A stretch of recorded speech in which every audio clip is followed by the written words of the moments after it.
estiveres agora, nosso bom Deus te guarde. Como estiveres pensando, nosso bom Deus te use. Onde te encontres na vida, que Deus te ilumine. Com quem esteja seguindo, nosso Senhor te guie. No que fizeres tu, peço ao bom Deus que possa te amparar. E em cada passo teu, a mão de Deus irá te abençoar.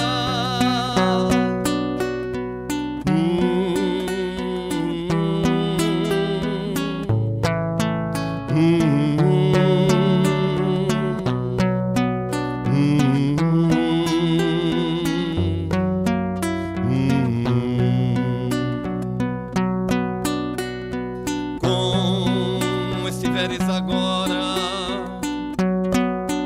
nosso bom Deus te guarde. Como estiveres pensando, nosso bom Deus te use. Onde te encontres na vida, que Deus te ilumine. Com quem esteja seguindo, nosso Senhor te guie. No que fizeres tu, peço ao bom Deus que possa te amparar. E em cada passo teu,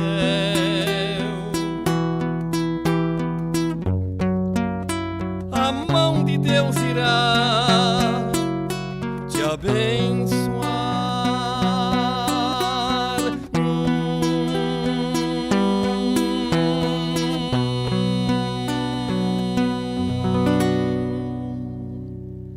Agora nós convidamos o nosso irmão Adriano para a exposição da noite e desde já agradecemos pela sua valorosa contribuição. Muito obrigado, Adriano.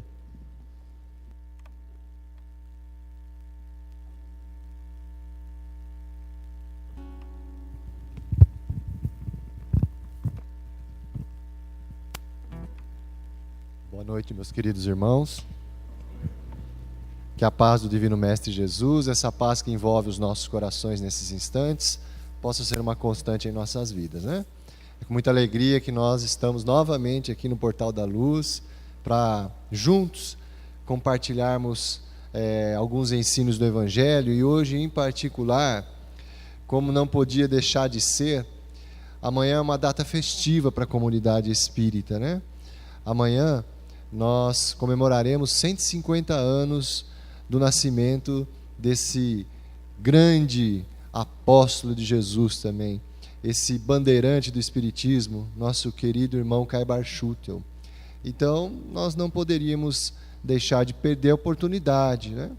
Provavelmente, até domingo, não sei quem virá fazer a palestra, mas pode ser que aborde também o tema, mas importante reforçar, homenagem a esse nosso irmão, nunca vai ser demais, pelo tanto que ele fez pela doutrina e continua fazendo, e o que ele representa para o Espiritismo e para o cristianismo de uma forma geral.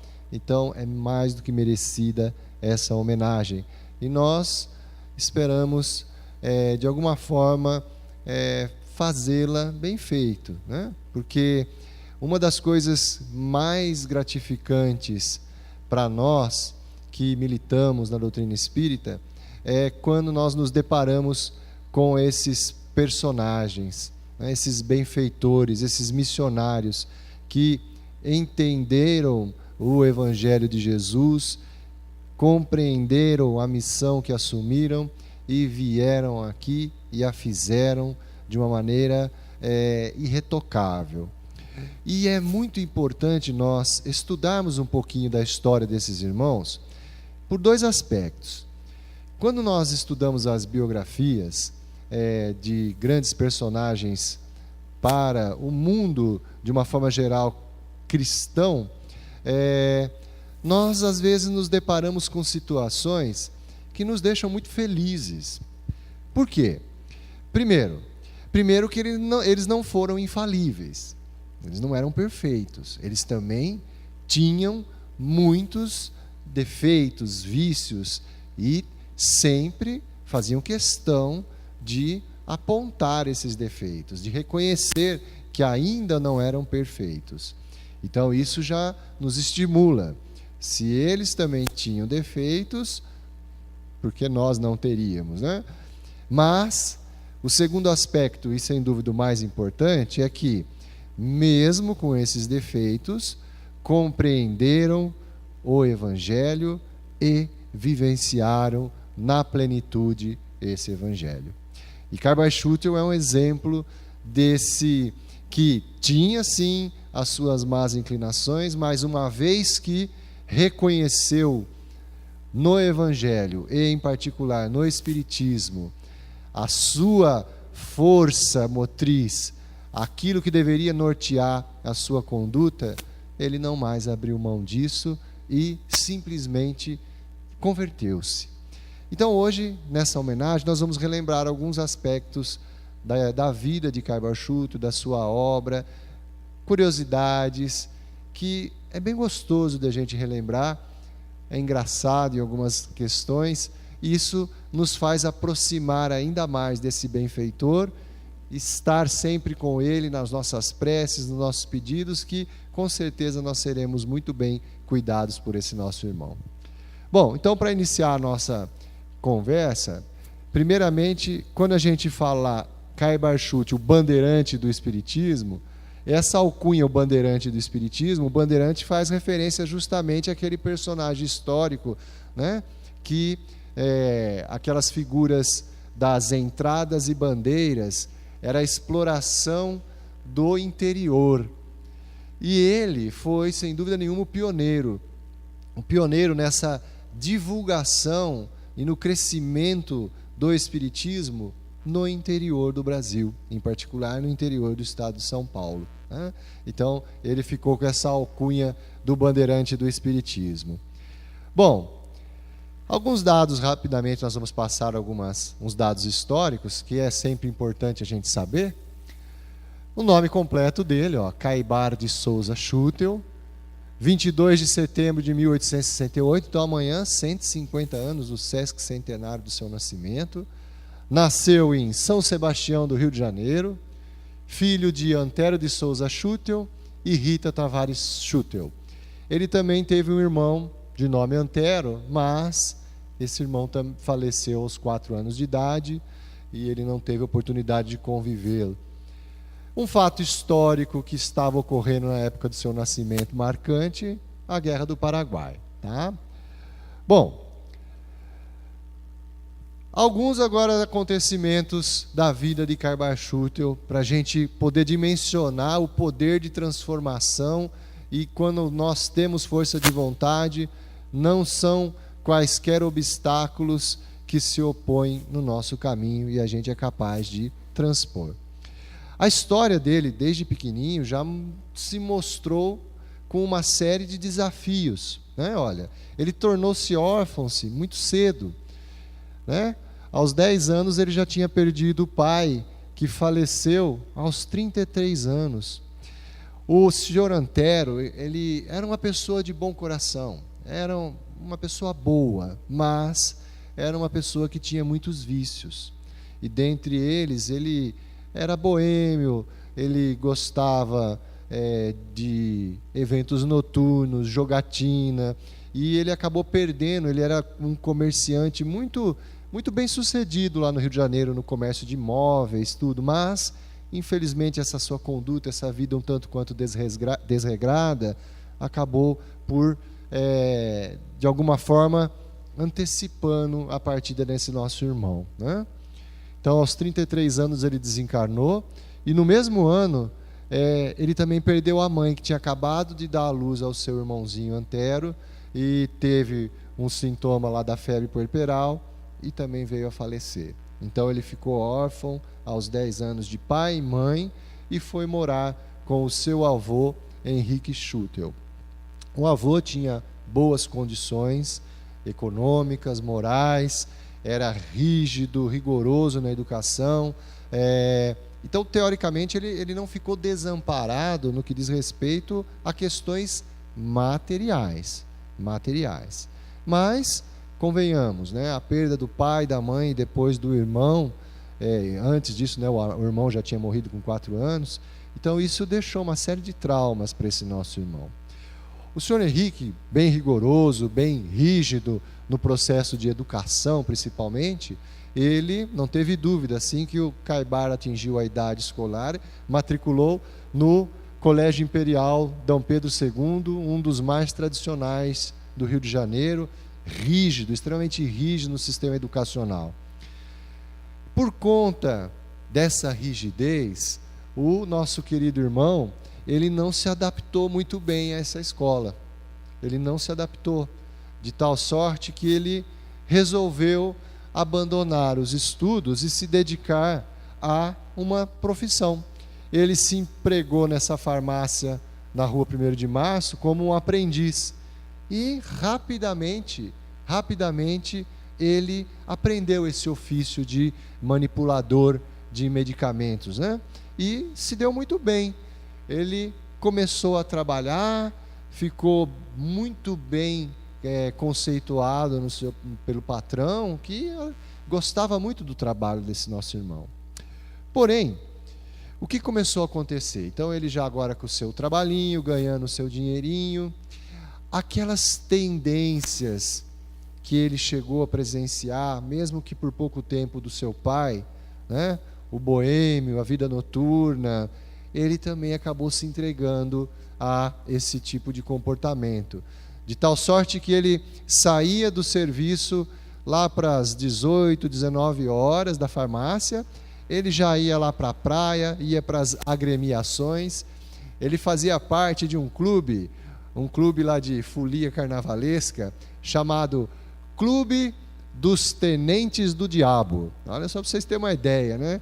O inferninho que era, que ele frequentava lá, e ele saía do serviço lá para as 19 horas, ia lá para essas badalações, ficava até mais ou menos umas 5 horas da manhã na praia lá, e às 7 da manhã já estava no serviço de novo. Então era uma vida, né, um tanto quanto desregrada. E todos nós sabemos, quando nós não respeitamos os limites racionais, né, da nossa convivência, a vida cobra, e não foi diferente com o Caibar. Por quê? Porque essa vida aí com hábitos notívagos, carnavalescos, só praia, fez uma cobrança para ele. Começou a debilitar a sua saúde física e até mental. E certa feita, já muito cansado, sentindo muitas dores, uma tosse que não parava mais, ele foi ao médico. E olha a notícia que ele recebeu do médico. Olha lá, ó. O médico virou para ele e falou o seguinte: olha, a sua saúde está precaríssima. E você numa encruzilhada. Ou você sai do Rio de Janeiro imediatamente, ou encomende já o seu túmulo. Porque você se encontra a um passo da tuberculose. Saia já do Rio. Essa foi a recomendação do médico, né? Acho que não teve meio termo aí, ó, faça isso, não. Mais ou menos já conhecendo o perfil do Caibar, sendo que se ele ficasse no Rio, aquelas tentações da sua vida um tanto quanto desregrada, provavelmente não seriam vencidas. Então o médico foi um extremo benfeitor, de forma ríspida mesmo e bem rígida, Fala, olha, é o seguinte, ou você sai daqui ou você vai morrer. Você vai ficar doente, a tuberculose está batendo na porta e não vai ter mais jeito. E para nossa sorte, e também sorte do Caibar, né, ele era extremamente medroso. Ele medroso, falou de morte com ele já entrava em desespero e não queria acabar dessa forma como o médico descreveu.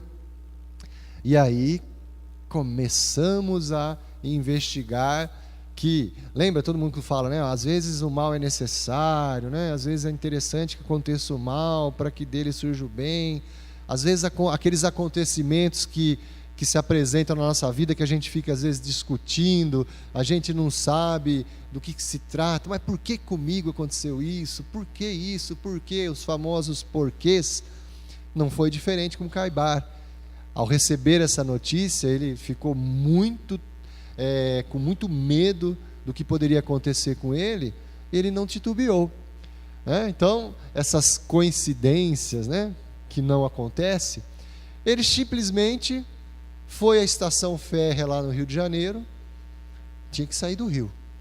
Ele chegou na estação férrea, lá na estação, bem na parede à direita que fica nas cabines que vende a passagem, um mapa enorme da malha férrea disponível naquele momento histórico no Brasil.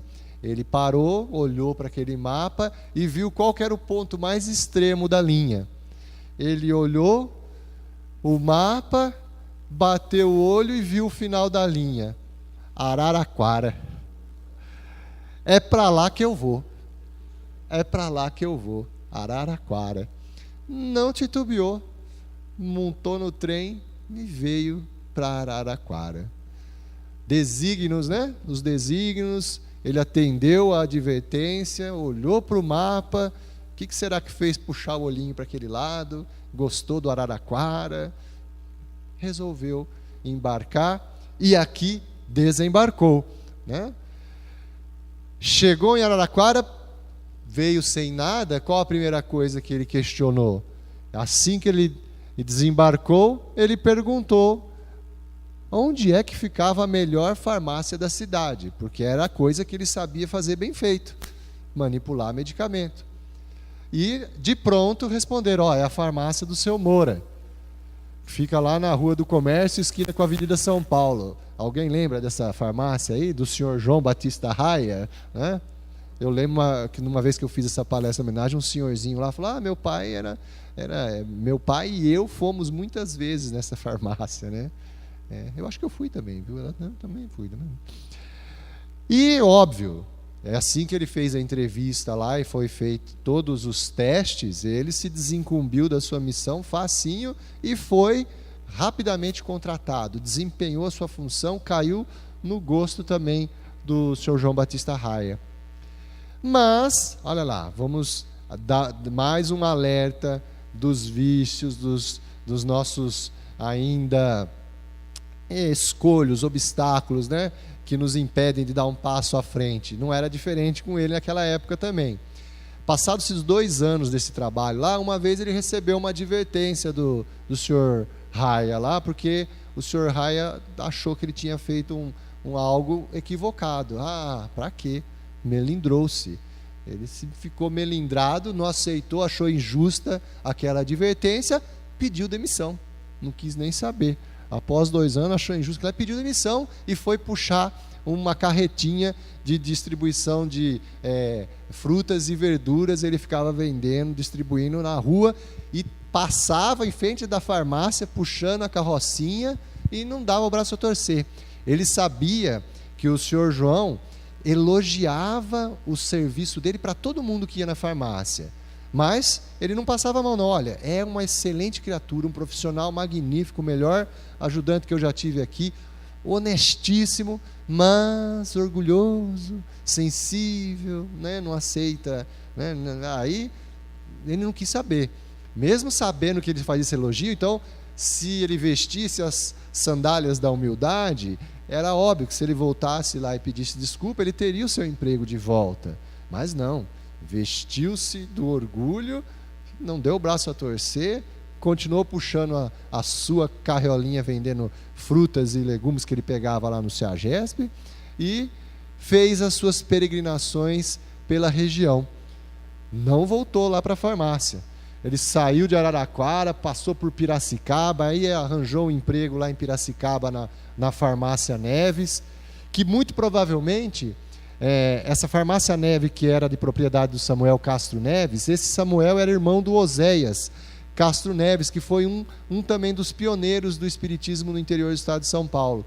Então, muito provavelmente, lá ele deve ter tomado o primeiro contato, ouvido falar sobre essa história de espiritismo. Mas até então, ele era católico daqueles fervorosos. Tá? Bom, em 1894, ele voltou para Araraquara.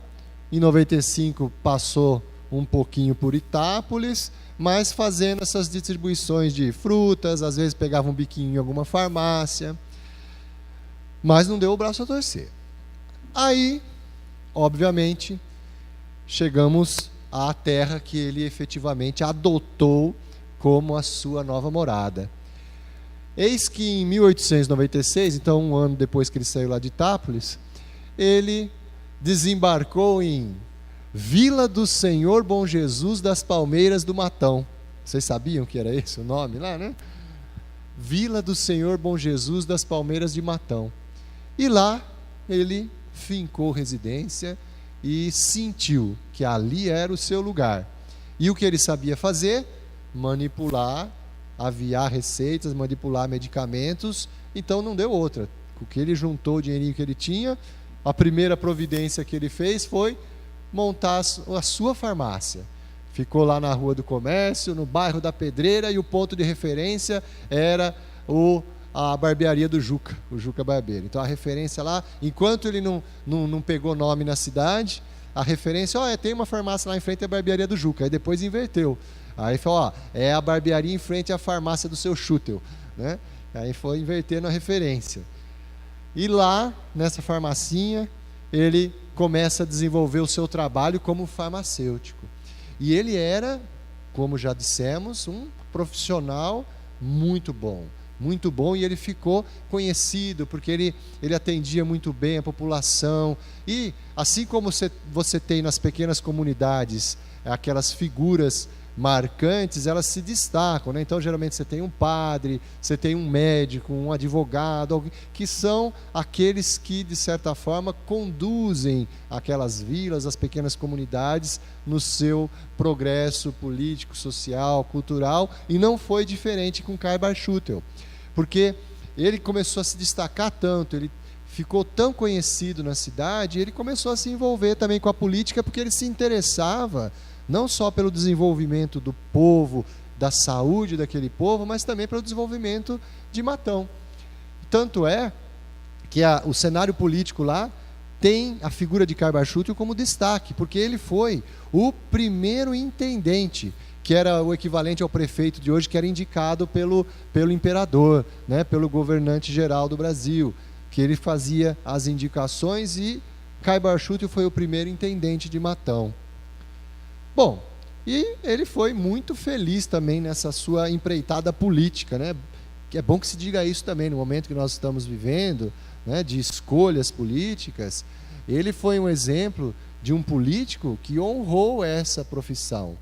Ele honrou. E no momento, e olha só que interessante, chegou um determinado momento em que ele se apercebeu que a questão política ia se sobressair aos interesses morais e da sua missão espiritual. Ele não teve dúvida, abdicou da sua carreira política para dedicar-se única e exclusivamente à sua carreira missionária, né?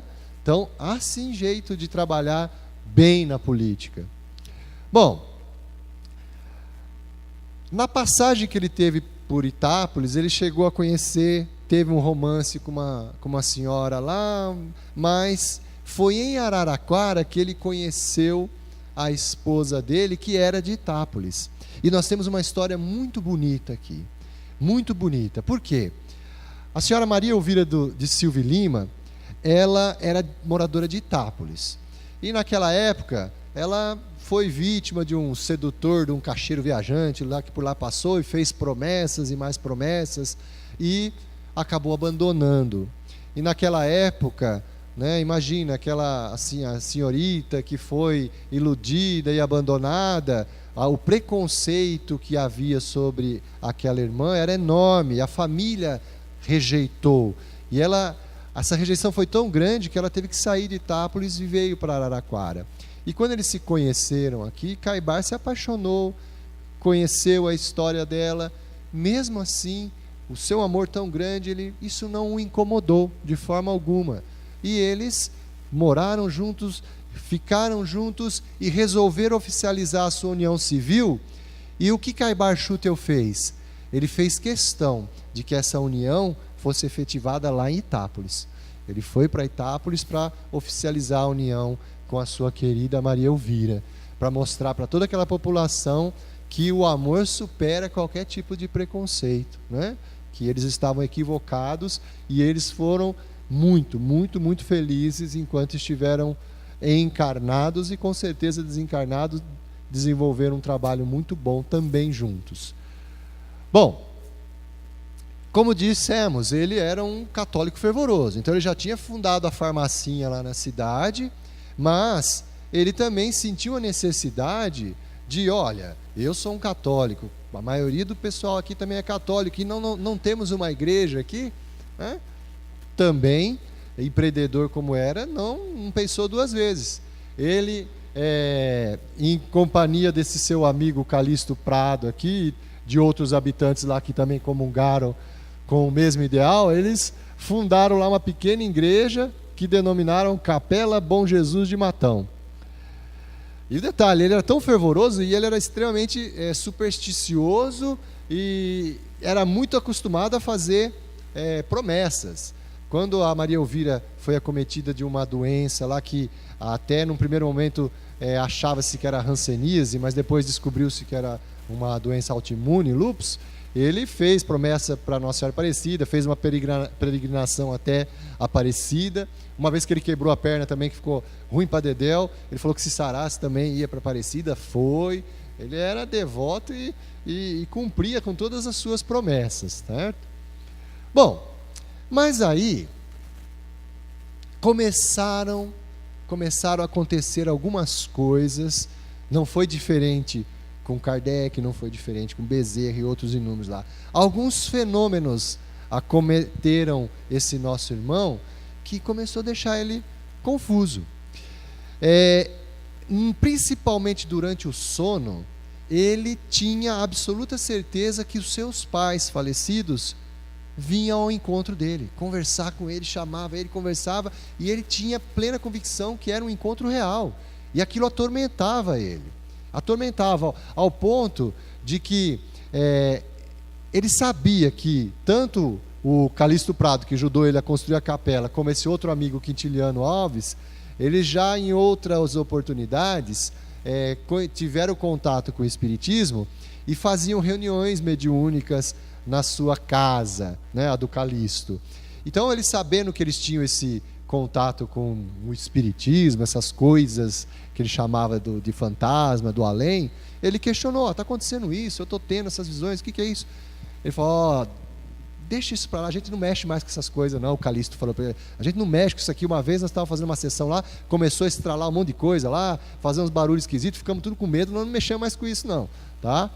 Mas diante da insistência dele, do Caibar, eles resolveram retomar essas reuniões. Ele queria entender o que estava acontecendo com ele, né? E eles iniciaram novamente as sessões mediúnicas vulgares na casa aí do Calixto, e era muito, muito, muito vulgar mesmo, bem primária, bem amadora as reuniões. Essas reuniões, a grande maioria delas, era os curiosos que participavam das reuniões, queriam saber coisas, que os espíritos trouxessem informações. A grande maioria era chegar lá: eu perdi o negócio, tem como os espíritos dar uma dica onde está? Não, eles pegavam, faziam evocação, e às vezes vinham os espíritos lá e falavam. Certa feita, um senhor criador lá de porcos lá, tinha uma porca lá que tinha dado à luz a 6 porquinhos, e amanheceu, aquela porca sumiu, 6 porquinhos também. Ele foi na sessão mediúnica perguntar se podia os espíritos indicar onde que estava a porca e os porquinhos. E apareceu uma entidade lá e falou que estava em tal lugar. E toda vez que acontecia isso, o lado Tomé de Caibar era o primeiro que aparecia. No dia seguinte, assim que eles foram se recolher na sessão, ele acordou de madrugadinha, montou no seu cavalo lá e foi no lugar que indicou onde que estava o porco lá. E chegou lá e estava lá a porca mesmo, 6 porquinhos lá, né? Então ele era o Tomé, ele ia lá. E de repente começaram as cobranças nessas reuniões, no sentido dos espíritos, vinham lá, olha, eu sou um espírito sofredor, por favor, encomende uma missa para mim. Eles ficavam assim tocados e encomendavam a missa, ia lá, e vinha na outra sessão, o espírito de novo pedia outra missa, outra missa, outra missa, outra missa, e aquilo começou a ficar até oneroso, ele não tinha muito dinheiro, porque eles tinham que pagar aquilo lá, né? E aquilo ele falou, não está certo isso, tem alguma coisa de errado. E ele comentou que estava acontecendo isso nas reuniões com esse outro amigo aqui, o João Paulo Rosa e Silva, que já era um pouquinho mais letrado na matéria espiritismo. O que o João fez? Falou, o seguinte, vai ler isso daqui. Ele presenteou e deu essa revista aqui do Reformador, para que o Caibar lesse. O Caibar deu uma lida, e lá fazia-se a propaganda das obras da codificação, né? Já tinha disponível o Livro dos Espíritos, o Livro dos Médiuns e o Evangelho segundo o Espiritismo. Ele não pensou duas vezes. Assim que ele leu a revista, ele encomendou as obras básicas disponíveis e ficou assinante da revista O Reformador. Assim que as obras chegaram, ele, não só a codificação, mas tinha propaganda dessa daqui, ó, O Espiritismo, Estudo Filosófico de Bezerra de Menezes. Em um mês, ele se debruçou minuciosamente naquelas obras. E o detalhe, à medida que ele lia, ele simplesmente falava, mas isso aqui eu já sabia. Mas isso aqui não me é novidade. Olha, mas isso aqui é verdade, é isso mesmo. É dessa forma mesmo. Ou seja, ele simplesmente foi relembrando aquilo que ele já sabia. Então, ele simplesmente despertou, e a sua convicção, que já vinha de outras experiências, simplesmente foi retomada, ao ponto de não mais se deixar influenciar pelo amadorismo daquelas reuniões anteriores. Estava completa a sua conversão quando ele fez esse estudo minucioso.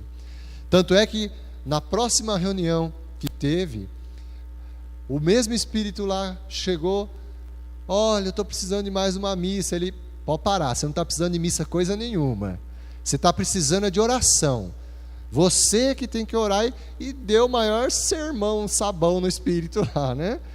Aí o espírito falou, não, de fato, não estou precisando não, eu estava achando engraçado vocês terem que pagar toda hora, aí eu me divertia com isso, né? Então deu uma enquadrada, assim como Kardec ensinou no processo lá da codificação, que espírito não é santo não é porque vem espírito que é tudo bonzinho não, tem os enganadores lá, temos que sempre estar questionando, perguntando, qual a razão disso? Uma vez que ele despertou a consciência e estudou, agora as questões eram de forma diferente. Bom, e aqui tem um resumo do que o próprio Caibar, ele coloca lá numa das publicações do Clarim, que foi aquela, depois o folhetim que ele tornou divulgador aí mais próximo dos populares do Espiritismo, né? Olha só, para ele resumiu dessa forma: o monumento de lógica apresentado pelo Livro dos Espíritos deu a Caibar respostas às dúvidas que se acumularam durante o tempo e que sua profissão de fé foi o catolicismo. Então, era um monumento de lógica. O Livro dos Médiuns sanou todas aquelas imperfeições amadorísticas das reuniões que eles tinham lá mediúnica. E, sem dúvida nenhuma, o Evangelho segundo o Espiritismo tocou profundamente o coração daquele que mais tarde veio a ser conhecido como o pai dos pobres de Matão. Isso aqui é interessante. as obras básicas, as 3 obras básicas aqui, ele nem chegou, nem tinha ainda disponível a Gênesis, o céu e o inferno para ler lá. Mas com essas 3 aqui, já foi suficiente para montar um alicerce inabalável para o nosso irmão. Né? Às vezes a gente se apega aqui a tantas obras, vai buscar tantas obras para tentar ter elementos de convicção, nos trazer mais conforto, né? Sendo que se a gente, da forma como ele fez, estudasse minuciosamente essas obras e, acima de tudo, as colocasse em prática, já seria o suficiente também, né? Essa é uma mensagem que ele nos deixa nesse sentido. Bom, obviamente, assim que ele despertou a sua missão, começou a se desenhar, da mesma forma que ele tinha construído lá a capelinha, ele falou, não, agora eu tenho a convicção de que o Espiritismo é, sem dúvida nenhuma, o Consolador prometido, não poderia ser diferente. Ele também fundou o primeiro centro espírita lá de Matão, e um dos primeiros do interior do estado de São Paulo. Ele foi lá, se despediu lá da igrejinha, mas falou, olha, fica com a igrejinha aqui, mas agora a minha convicção é outra, né?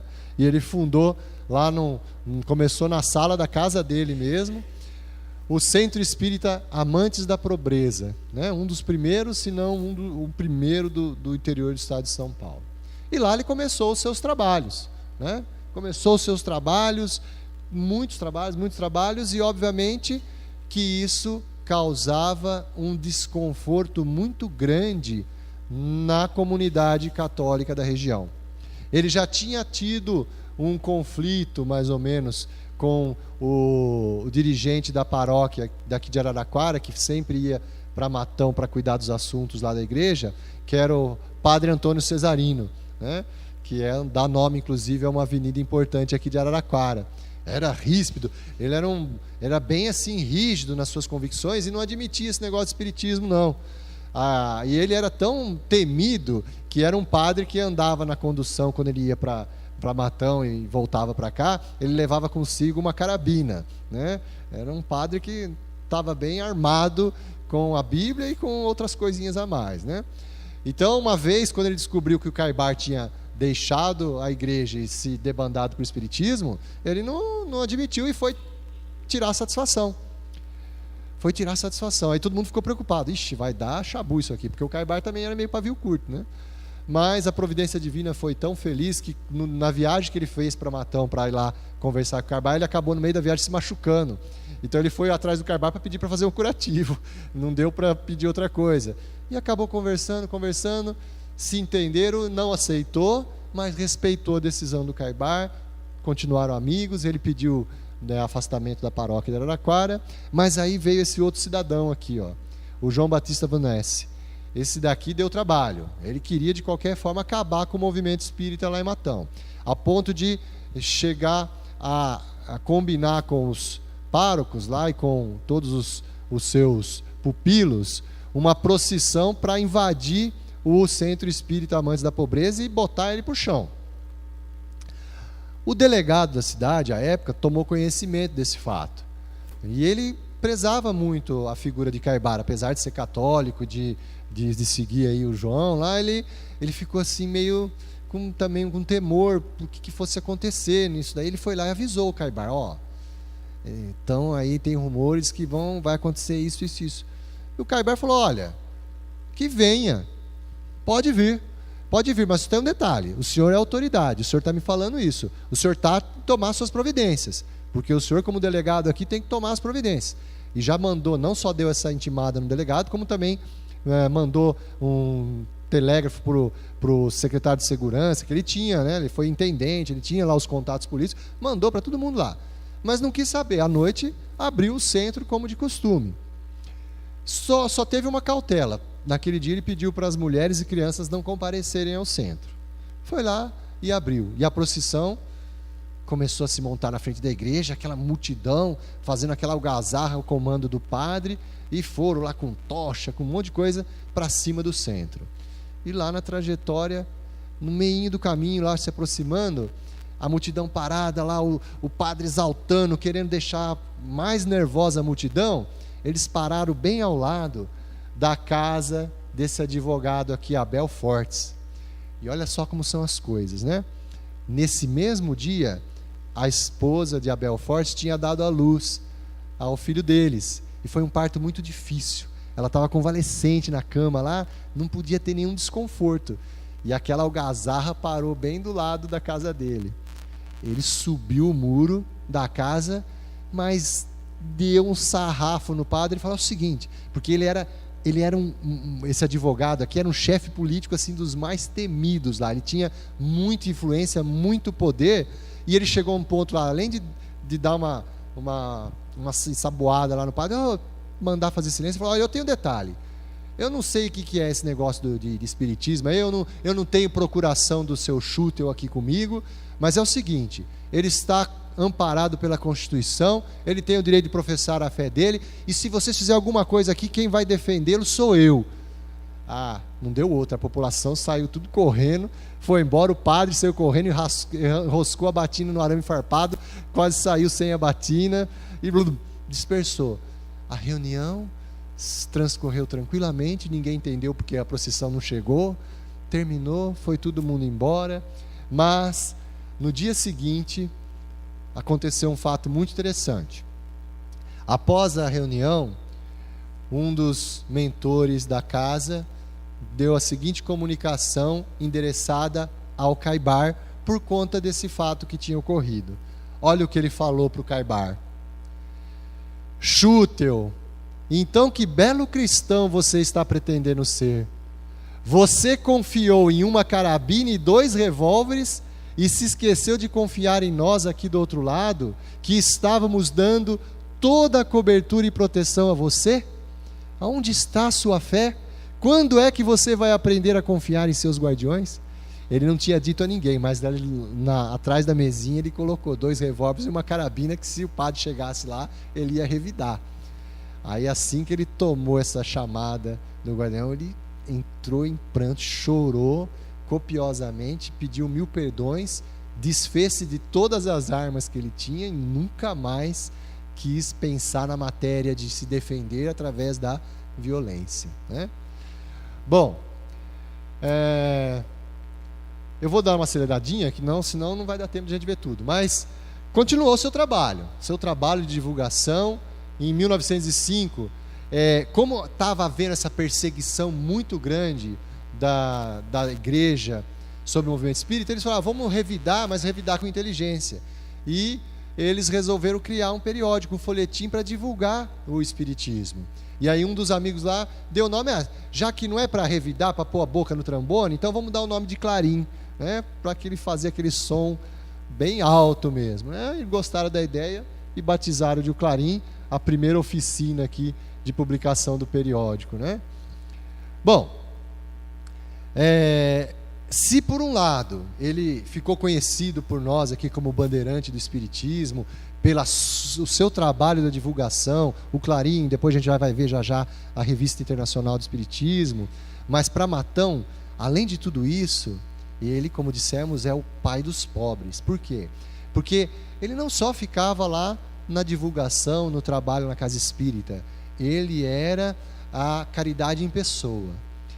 Tudo que estava ao seu alcance para ajudar o próximo, principalmente os mais necessitados, ele fazia de tal sorte que quem batesse à porta da casa ou da farmácia, seja qual fosse o problema, estava ele disposto a atender, a resolver, seja remédio, roupa, medicamento, alimento, o que fosse, estava ele lá para ajudar e era referenciado por isso, né? E nesse seu trabalho de divulgação, 3 épocas ele tinha assim profundo respeito, que era Finados, Páscoa e Natal. Ele fazia eventos e mais eventos para divulgar ainda mais a doutrina nessas épocas. Teve um dia que até o novo padre lá que assumiu a igreja lá em Matão ficou muito amigo dele e gostava do trabalho do Caibar, porque percebia que acima de tudo ele era caridoso cristão e ajudava e divulgava também da sua forma os ensinos de Jesus, que ele quis confraternizar a festividade de Páscoa e convidou Caibar para comemorar na igreja. Caibar na hora aceitou, não, vamos sim, mas quando a paróquia ficou sabendo, proibiu, Aí o padre foi ter que falar, não tem jeito, não vai dar para fazer não, desculpa. Não tem problema, padre, eu agradeço o seu convite, continuamos amigos, se você precisar, estamos aí. Dentre essas 3 datas, a principal que ele gostava é do finados, porque ele entendia que aquele caráter consolador da doutrina espírita, principalmente quem geralmente vai nessas comemorações de finados, aquela saudade, perda do ente querido, é muito, muito, muito forte. E ele fazia um trabalho de divulgação, de esclarecimento muito grande. Teve uma oportunidade que ele conseguiu imprimir 40 mil folhetins, e ele ia na frente dos cemitérios para distribuir esses folhetins. E esses 40 mil, ele quis fazer uma distribuição lá na capital, em São Paulo, onde o volume, o fluxo de transeuntes nos cemitérios era muito grande, principalmente na Consolação. Só que o delegado Rudy Ramos lá, por influência da igreja, proibiu que ele fizesse essa distribuição. E apreendeu a maioria dos panfletos, ele só ficou com 1.500 panfletos. E aí ele conseguiu ir num cemitério lá que ficava mais na periferia, mas graças a Deus ele conseguiu distribuir os 1.500 tudo lá, e guardadas as devidas proporções, assim que a imprensa ficou sabendo desse acontecimento, tornou-se divulgação em todos os jornais do Brasil, que a perseguição do delegado contra o espiritismo, a divulgação do Carbachuto. Então acabou fazendo mais propaganda para o espiritismo do que se ele tivesse entregado só nos cemitérios lá. Não, guardadas as devidas proporções, foi quase que um ato de Barcelona aqui que aconteceu também, né? Bom, nessas suas performances de pai dos pobres lá, tem inúmeros casos aí que nós vamos encontrar nas biografias de Caibar. Aqui eu vou relembrar de alguns aqui. Esse aqui do obsediado do trem, certa vez que ele tinha um compromisso urgente na capital, ele tinha que embarcar num trem lá, não podia perder de forma alguma. Nisso embarca 2 policiais carregando um cidadão lá, que assim que Caibar olhou para aquele cidadão, ele já se apercebeu que não se tratava de um delinquente. Tinha um problema muito mais profundo, ele já notou que era um caso de obsessão. Ele abordou os 2 policiais, o que vocês vão fazer? Nós vamos largar ele em qualquer lugar aí que tiver um hospício, uma cadeia, nós vamos ter que deixar ele porque não tem jeito isso daí não. Ele falou, não, deixa ele comigo. Largou seu compromisso e levou ele para casa. Depois de alguns dias de tratamento, esse cara ficou bom, né? Era uma obsessão ferrenha que Caibar já sabia como tratar. Ele ficou conhecido também por buscar os enfermos para levar para a sua farmácia e levar de volta para casa porque não tinham condições. Então ele tinha uma charretinha lá com o seu burrinho, que ele botava um colchãozinho lá, em um lençolzinho, buscava e levava, e aquilo lá ficou batizado como a ambulância do Schutel, né? Era uma charretinha com um burrinho, ele que conduzia. Uma vez atendendo uma senhora idosa que não tinha condições de sequer se deslocar lá para a farmácia, ele foi lá, quando ele chegou, que ele foi pegar um copo d'água para ministrar o medicamento, ele chegou na cozinha, no que ele abriu, ele viu, não tinha nada naquela casa, nada. Então ele foi lá, fez o medicamento lá, ministrou e foi embora. No dia seguinte, o filho dessa senhora, quando foi ajudar ela lá para se trocar, levantou o travesseiro dela, embaixo uma vultosa quantia em dinheiro, que era tudo que o Caibar tinha no bolso, e deixou lá para providenciar os alimentos necessários, né? Histórias de medicamentos feitos de forma gratuita lá são inúmeras, e ele servia a todos, né? Chegou a fundar um hospital, o Hospital da Caridade lá, mas infelizmente, como não teve a ajuda do governo para variar, não conseguiu se manter por muito tempo, mas um ano que ele ficou ativo lá, atendeu vários e vários pacientes. Não se cansava em trabalhar, gente, não se cansava, né? Também foi pioneiro na visita às cadeias públicas, fazendo a exposição, o esclarecimento, sem receio algum. Tratava a maioria dos que lá está como pacientes mesmo, que na época não se fazia distinção entre louco e bandido, era tudo no mesmo lugar, e ele sabia que havia essa distinção, e ele fazia questão de ir lá ajudá-los, né? A mediunidade de cura nesse nosso irmão também se desenvolveu de tamanha forma que não só os medicamentos que ele aviava tinham essa energia impregnada, mas como ele também o tinha. Então ele teve vários casos aí de cura através da sua mediunidade. Fundou, quando ele chegou num determinado ponto, que ele percebeu, olha, nós temos que tocar os sábios, os mais letrados com o Espiritismo. Não podemos ficar só aqui no mais popular, não, porque esses mais letrados, sábios, a partir do momento que eles forem tocados pelo Espiritismo, eles serão grandes trabalhadores, grandes divulgadores. Ele tinha convicção nisso. Então ele achou que tinha que desenvolver uma obra de cunho mais científico, filosófico, religioso, assim, mais aprofundado, e fundou a Revista Internacional do Espiritismo com o intuito de atingir essa classe de pessoas, né? E está lá até hoje essa revista com trabalhos magníficos de divulgação, e a primeira edição dela, como ele não conseguiu apoio em Matão, em Araraquara, foi lá em São Carlos, que ele conseguiu um patrocínio para fazer a primeira edição, uma gráfica de lá. E não só isso, ele desenvolveu conferências radiofônicas. Soubemos aqui de um rapaz que fez o programa junto com ele, o pai desse rapaz fez o programa junto com ele lá e contava cada história, como ele vinha com a charrete lá, daquele jeitinho dele com a cartolinha, vinha fazer o programa. Ela se emocionou muito quando contou para a gente esse fato. E esses programas de rádio estavam fazendo sucesso, as divulgações, mas, mais uma vez que fazia sucesso, tinha perseguição. Perseguição a ponto de fizeram até um lobby político e demandaram Getúlio Vargas, presidente à época, para que ele decretasse o fim dos centros espíritas e desses programas. Estava lá o decreto, lá já na gavetinha, prontinho para assinar, aquela pressão da igreja lá, e ele lá com a caneta na mão. Só que nessa época, olha só a providência divina, nessa época a Revista Internacional do Espiritismo já chegava lá na Europa. Lembra? Queria atingir os letrados, tudo. Chegava lá na Europa. E um dos assinantes e conhecedores dessa revista foi nada menos do que Ernesto Bosano, um físico famoso italiano, conceituadíssimo. E Ernesto Bosano, numa das revistas espíritas lá que ele recebeu, ele leu sobre esse trabalho de Caibar nas divulgações radiofônicas. Ele ficou tão entusiasmado e admirado com esse trabalho que ele escreveu de próprio punho um bilhete lá, uma correspondência endereçado a Caibar, parabenizando pela iniciativa e só rasgando a seda desse elogio. Mas não se sabe por quê, ele, em vez de mandar um desses bilhetes, ele mandou 2 idênticos. Não sei se ele achou que esqueceu de mandar, né? Não sei. Ele mandou 2.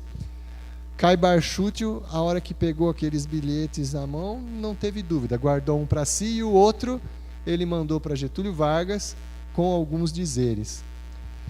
Getúlio Vargas, assim que recebeu aquele lá e viu que se tratava de Ernesto Bosano, que conhecia algo que ele não conhecia, ele ficou envergonhado e engavetou o decreto. Né? Então são todas as tarefas aí que os nossos queridos amigos estão lá nos bastidores nos ajudando. Basta a fé, ter a confiança que ele, na hora H, vem a ajuda, né? Bom, e para a gente já ir para o encerramento, nós temos aqui, sem dúvida, um resumo do que era o pensamento espírita para Caibar. Caibar, ele, na tarefa de divulgação, ele entendia que isso não tinha limites. A divulgação para ele era uma missão. E não tem que ter divulgação, não tem que ter limitação. O que pudesse fazer para divulgar o Espiritismo, ele faria. Isso era um princípio fundamental dele. Já não existia mais dúvidas na pessoa. Ele já era aquele que Emmanuel diz. O que é a fé raciocinada? O que é conquistar a fé? Você conquista essa fé inabalável quando você deixa de dizer eu creio e passa a dizer eu sei. Ele já estava nesse nível. Ele já não era só certeza, não era mais dúvida. Ele tinha convicção em tudo aquilo que ele fazia no exercício da sua fé. E por conta disso, divulgação, nunca pôs a candeia debaixo do alqueire. Ia lá e tudo aquilo que ele adquiria, ele transmitia ao próximo. E também, ele era um grande defensor da questão das reuniões práticas. A mediunidade, para ele, é, sem dúvida nenhuma, uma ferramenta extremamente necessária, não só no amparo dos obsidiados, mas também na mensagem espírita, de receber os novos ensinamentos. Ele era estudioso e defendia muito os trabalhos mediúnicos. Bom, e aí, óbvio, nós já chegamos num ponto onde a sua missão atingiu um patamar aí tão grande, missão lá mais ou menos assim, né? Missão dada, missão cumprida, e esse nosso irmão já se apercebia que estava próximo da sua partida. E até no momento da partida, os dias que antecederam, e no mesmo dia, ele deu testemunho de fé inabalável e de certeza na missão cumprida e de que o trabalho continuaria. No dia 30 de janeiro, lá antes, 3 dias antes dele desencarnar, ele já bem convalescido, ele tinha a companheira Antoninha, já tinha falecido a sua esposa, acometida da doença, e essa senhora Antoninha era a que cuidava dele. E ele, acamado já, ele chamou reservadamente a Antoninha e fez a seguinte confissão a ela: ó: Antoninha, desculpe minha filha, mas você nem imagina o que vai pela minha alma. Então, vocês imaginam, né? Um espírito dessa envergadura nos momentos de retornar à pátria espiritual. Estava aqui, relutando comigo mesmo, para resolver se me abria com você ou aguardava só para mim. Mas a você, que tem sido a amiga de tantos anos, não poderia me furtar a contar. Antoninha, eu vi Jesus. Não diga para ninguém, mas eu vi Jesus e ele me consolou. Não quero que ninguém saiba, porque tenho consciência de que não fiz nada para merecer tanta graça. Mas o fato é que ele me apareceu. Dá para ter noção de uma experiência dessa? E aí, já sabendo que ia partir, mas a comunidade toda, os seus amigos da farmácia, esperançosos de que podiam reverter isso, chamou o médico lá para aplicar a injeção, para tentar reanimá-lo. E olha o que ele conversa com o médico: doutor, o senhor se empenhou com tanto amor para que eu ficasse aqui, mas não será possível. Chegou minha hora de partir. Eu já estava do outro lado da barreira, sem dores e sem aflição. Mas eu voltei porque não pude deixar de atender às orações que estão fazendo para me segurar aqui.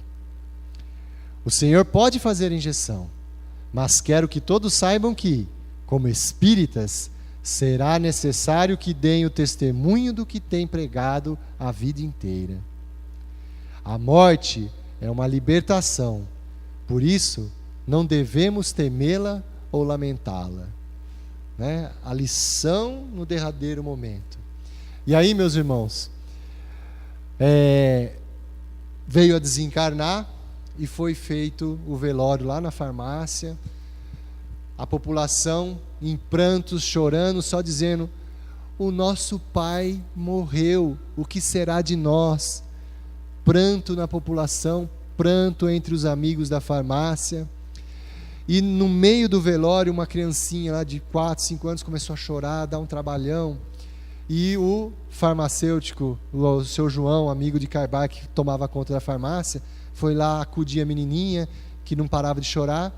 E aí o doutor Urbano, que era dentista, amigo dos dois, trabalhador da casa espírita, foi lá: o que está acontecendo aí, João? O que ela está chorando? Ah, ela está reclamando de dor de dente, mas eu estou levando ela lá para a farmácia para dar um remedinho. Ele falou: então peraí, quem vai levar lá na farmácia sou eu, o dentista sou eu, você é farmacêutico, vamos lá que eu levo.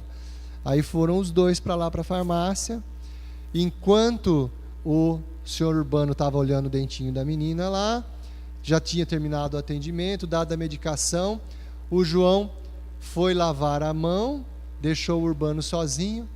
No que ele voltou, falou, o Urbano vira para ele: João, com uma voz diferente: João, vai chamar o resto do pessoal, e nominou todos os seus amigos que estavam do outro lado lá. Ele falou: mas o que você quer, Urbano? O que você está querendo com isso? João, é o Chútil que está falando, não é o Urbano, é o Chútil que está falando. Vai lá, não demora. Ele: pois não, seu Chútil, vem cá. Pegou, pôs ele na cama lá e foi chamar, e voltou com todo mundo lá. E aí o nosso irmão, já desprendido da matéria, em condições de, através do médium Dr. Urbano, faz a seguinte exortação: a misericórdia divina é tão grande que me deu o privilégio de abraçar vocês neste momento de partida para a verdadeira pátria. Eu estou muito contente e sendo recebido com um banquete que não mereço. Mas o Pai é tão bondoso que na minha alegria e êxtase não poderia partir sem comunicar isso a vocês. E aí ele conversou intimamente com cada um dos irmãos, mais ainda para fomentar a fé, porque ele foi dizendo a cada um pormenores e particulares que era só do Chútil e daquele irmão, para consolá-lo. E ao final, ele simplesmente fala o seguinte ao se despedir: só que tem um detalhe: vocês podem ficar zangados comigo, mas eu preciso falar-lhes o que sinto. Ainda há pouco, vocês conversavam na redação sobre o túmulo que vão erguer para mim. Nada disso. Espírita não precisa de túmulo. Quero uma coisa simples, uma lápide apenas. E se vocês quiserem escrever algo nela, escrevam isto: vivi, vivo e viverei, porque sou imortal. E se despede. Não consigo, na verdade, imaginar o que estava presente naquele salão, naquele momento, as entidades, o amor sublime e o testemunho desse nosso irmão, desse apóstolo, que em todos os momentos, a partir do instante, convenceu-se da sua missão, abraçou o Evangelho, não deixou de vivenciá-lo, e no último momento, a cabal prova de humildade, de amor ao próximo e de, acima de tudo, a esperança consoladora na imortalidade da alma, né? Então esse nosso irmão deixou, além de todos os seus trabalhos, depois através da mediunidade de Francisco de São Xavier e outros médios, inúmeras obras ele já ditou, e até hoje está lá o Memorial Kerber Chútil, na cidade de Matão, para quem quiser conhecer mais a fundo a história desse nosso irmão, que nós só nos despedimos com um muito obrigado, Kerber Chútil, por ter convivido conosco, encarnado, e com mais certeza ainda nos abergar, nos acolher no plano espiritual, até hoje, pessoalmente e através dos seus delegados. Muito obrigado, que Deus esteja com todos nós.